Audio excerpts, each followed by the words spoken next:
ఒక మనిషిలోని పట్టుదల, లేకపోతే తెలివి, ఒక జాగృతి ఏదైనా సరే ఇతరులు గుర్తించకపోయినా ఎప్పుడో ఒకప్పుడు గుర్తించక తప్పదు.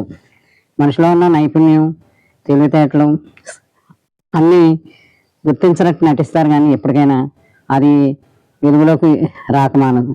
అలాగే మండాన మిశ్రుడు అనే విద్వాంసుడు, కవి ఉంటాడు. ఆయన ఇదే గ్రంథస్థం చేస్తూ ఉంటారు. చేసినప్పుడు ఆవిడ కూడా విద్వాంసరాలు అయ్యి ఉండొచ్చు, వంట చేసుకుంటూ ఉంటుంది. ఒకసారి ఏమైందంటే ఆయన రాసుకుంటున్నప్పుడు ఆవిడ ఈ వంటగదిలో చప్పుళ్ళు అవుతాయి. పిలుస్తాడు, వస్తుంది. వచ్చినప్పుడు నేను విద్వాంసుని, నేను రచనలు చేసుకుంటున్నాను కదా, నీవు ఇలాగ నాకు అభ్యంతరం కలిగిస్తున్నావు, ఈ వంటగదిలో చప్పుళ్ళు అవి ఇవి అన్నీ నేను రాసుకున్నప్పుడు అవన్నీ కట్టిపెట్టాయి అని చెప్తాడు. అలాగే స్వామి అని ఊరుకుంటుంది. ఆయన ఇంకా ఏమీ చేయలేక అప్పుడు అది రాయటానికి మనసు లేక వెళ్ళి నిద్రిస్తాడు. నిద్రించినాడు. ఆవిడ ఏమి ఆయనకి అభ్యంతరం కలిగిందా అని వంట పని చూసుకుని చక్కగా ఆయన ఏమి రాశాడో చూసుకుని కూర్చొని మొత్తం ఊడ్చేసేస్తుంది. ఆయన వేసేటప్పుడు మొత్తం గ్రంథస్థం చేసేసి అక్కడ ఏమి ఎరగనాడు అక్కడ పెట్టి అలా ఊరుకుంటుంది. ఊరుకున్నప్పుడు ఆయన చూస్తాడు. వేసిన తర్వాత ఇదంతా పూర్తి చేసిందని అస్సలు మెచ్చుకోడు, ఆశ్చర్యపోతాడు. కానీ ఆమెలో ఉన్న ప్రతిభని గుర్తించి కూడా ఒక ముక్క ఎంత బాగా దీన్ని పూర్తి చేసే మనం అనటానికి కూడా ఆయనకి మనస్కరించదు. అంటే ఆవిడ స్త్రీ కదా, చిన్న చూపు, భార్య కదా అంతకన్నా చిన్న చూపు, అలా అయిపోద్ది. తర్వాత ఒక రోజుకి ఇంకొక రిషి వస్తాడు.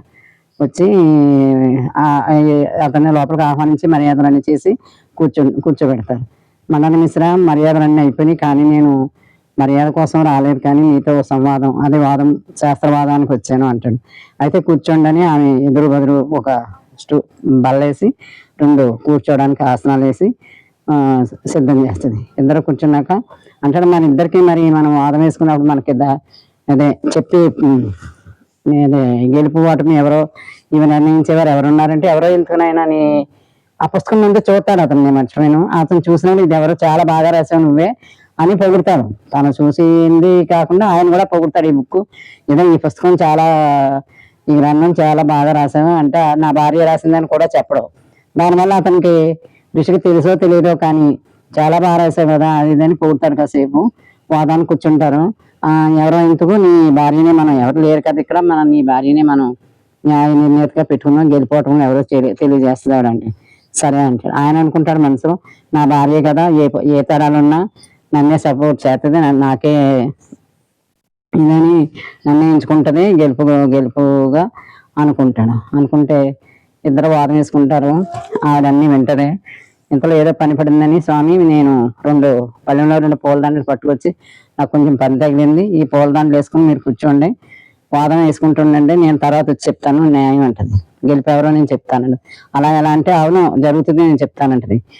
బయటకు వెళ్తుంది, ఏదో పని ముగించుకుని మళ్ళీ వస్తుంది. ఈ లోపు వాళ్ళకి వాదం ముగిసిపోతే కూర్చుని ఉంటారు. ఎవరో చెప్పండి అంటారు. చెప్పండి అందరూ ఇద్దరు అంకా చదువుతుంది. నాకే గెలుపు చెప్తుంది అనుకుంటాడు భర్త మండాన మిశ్ర.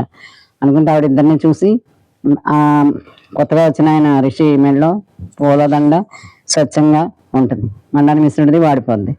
మండాన మిశ్రుని మీరు గెలుపొందారు, ఈ మండాన మిశ్ర ఓటమి పాలయ్యారు అని చెప్తుంది. చెప్తే ఎలా చెప్పారంటే అది ఇప్పుడు చెప్తుంది అనమాట.